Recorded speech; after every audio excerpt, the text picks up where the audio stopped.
అక్రమంగా కబేలాకు తరలిస్తున్న 50 ఆవులను గోసేవకులు కాపాడారు. శ్రీకాకుళం నరసన్నపేట నుంచి లారీలో 50 గోవులను పాతబస్తీలోని కబేలాకు తరలిస్తుండగా నదనవనం వద్ద అఖిల భారత గోసేవ ఫౌండేషన్ వ్యవస్థాపక అధ్యక్షుడు బాలకృష్ణ ఆధ్వర్యంలో గోసేవకులు అడ్డుకున్నారు.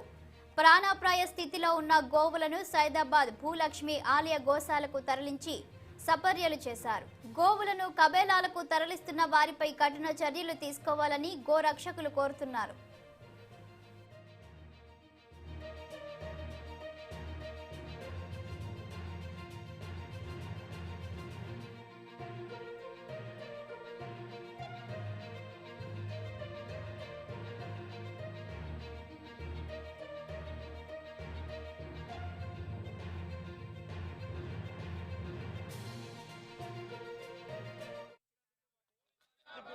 ఈ సహకరించినందుకు వారికి ప్రత్యేకమైన అఖిల భారత గోసేవ ఫౌండేషన్ నుంచి అదేవిధంగా భూలక్ష్మి గోశాల నిర్వాహకుల తరఫు నుంచి కూడా ప్రత్యేక ధన్యవాదాలు చెప్తున్నాం. ప్రతి పోలీస్ వారు కూడా మీరు చట్టాలను అమలు చేయండి. మేము ఏం అడుగుతలేము.